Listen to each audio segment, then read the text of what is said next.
This is a tutorial on how to tween. Sorry, but this is only for a light motion. So the word tweening originally comes from the word in-betweening or in-between. So animating tweens, you're just animating the in-betweens of two keyframes. So if you make a new project and import an image into the project, you will be met with this screen.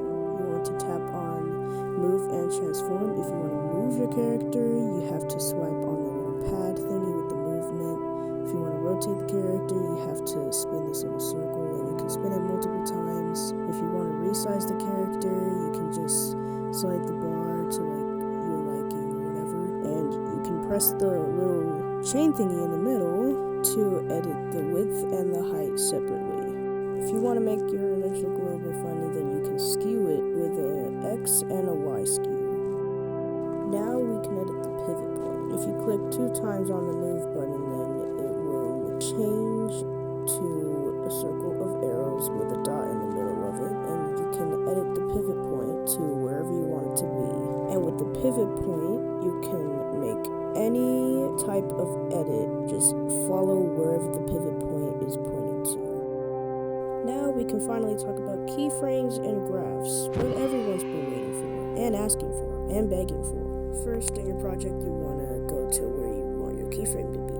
You can move it later. You press on the diamond with the plus in it to add the keyframe, and then move the image to however you want it to be. Without graphs, your animation looks like this.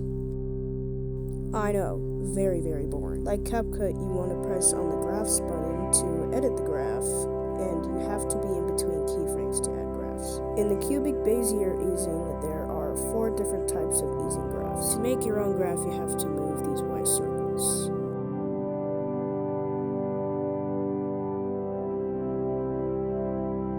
And tapping on the 3 dots in the graphs can let you copy the curve, paste the curve to every keyframe, or enable overshoot. Overshoot lets the keyframes go past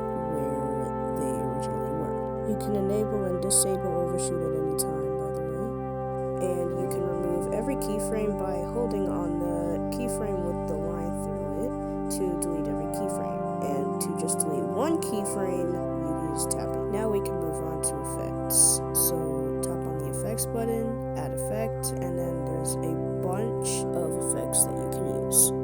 This time I'm teaching you how to use scale assist. So find where scale assist is in the move and transform section. Add your keyframes, edit your keyframes to wherever you want them to be, and edit your graphs. I want to talk to you about pro graphs, which you can access with free Light Motion, but you will have to watch an ad. So there's bounce, elastic, cyclic, and random. So I want bread to go in like a little wave of boings, so I will be choosing the cyclic or sine wave. So I will be talking about how I animated bread in the last animation I posted. I parented some of the layers together and used keyframes and graphs, of course, because that's how you tween. I parented the head to the body, the arms to the body, the forearm to the arm, the hands to the forearm, the eyes to the face, and his bucket to his head. I also used a mix of free and pro graphs. And that is how I